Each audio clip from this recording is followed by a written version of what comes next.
কৃষকের আত্মহত্যা ইতিমধ্যেই শুরু হয়ে গেছে সারা বিভিন্ন জেলাগুলোতে। পেঁয়াজের দাম মাত্র 3 টাকা। জি, আপনি ঠিকই শুনেছেন। গত কয়েক সপ্তাহ ইন্ডিয়ার কৃষকরা আত্মহত্যা, কলকাতার হোটেল মালিকরা হাই মাতাম, কলকাতার আদমগাড়ি লোকগুলা না খায় মরতেছে। তারা কয় বাংলাদেশে হিন্দু, খ্রিস্টান, বৌদ্ধ এদের মতো মানে নিরাপদ নিশ্চিত জীবন আর কোনো রাষ্ট্রের মধ্যে নাই। আমরা মুসলমান, বাংলাদেশে 95% মানুষ মুসলমান।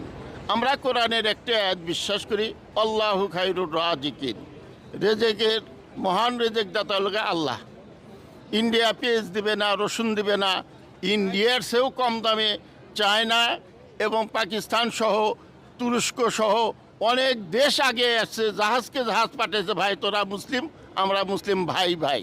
ইন্ডিয়ার কৃষকরা আত্মহত্যা, কলকাতার হোটেল মালিকরা হাই মাতাম, কলকাতার আদমগাড়ি লোকগুলা না খায় মরতেছে। তারা কয় বাঙালি নাই, আমরা তো আর আদমগাড়ি চালাইতে পারি না। বিশেষ করে কলিকাতা, পশ্চিমবঙ্গ এখন খুবই অসুবিধার মধ্যে পড়ছে, অর্থহীন হয়ে পড়ছে। হোটেল মালিক, রিক্সাওয়ালা, ট্যাক্সি কাপ তে আমাদের যে ইন্ডিয়া বন্ধ করতে পারবে না।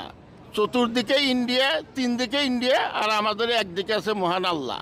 আল্লাহর দিকে ফয়সালা করছে। 18টা জেলায় বন্যা হওয়ার পর, সামান্য তরুতর্কের দাম কিছু বাড়ার পরে এই হাসিনা বিভিন্ন অপপ্রচার করছে।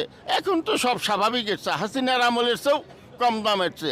হাসিনার আমলে কাঁচামরিচ 1200 টাকা, তখন তিনি বলছে যে কাঁচামরিচ শুকায় ফ্রিজে রাখেন। উনি কাঁঠাল দিয়ে বার্গার খাওয়াইছে, তেল ছাড়া নানরা করছে। এখন আবার অগ্নি রানী হয়ে বাংলাদেশের সর্বনাশ করলো।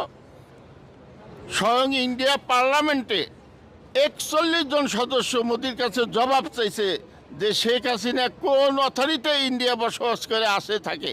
এখন ইন্ডিয়া মোদি সরকার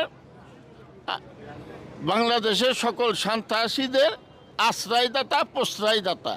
কারণ এই 16 বছর এদের কাছে মিলিয়ন বিলিয়ন টাকা আছে। টাকার বিনিময়ে মোদি সরকার এদের জাগির রেখেছে সন্ত্রাসীদের। ইনশাল্লাহ ইন্ডিয়াবাসী এদের পিটুনি দিয়ে ঘাট ধরে বের করে দিবে। শেখ হাসিনা বাংলাদেশে অবশ্যই আসতে হবে। গণহত্যার দায় অন্তত তার ফাঁসি কার্যকর হবে, এই জন্য ওনাকে আসতে হবে। ওনার যারা দোষর তাদেরও আসতে হবে। ইনশাল্লাহ টুডে টুমোরো আসবে, বিচারের সম্মুখীন হবে। বাংলাদেশের স্বচ্ছ সুন্দর বিচারের মাধ্যমে তাদের ফাঁসির রায় কার্যকরী করা হবে ইনশাআল্লাহ।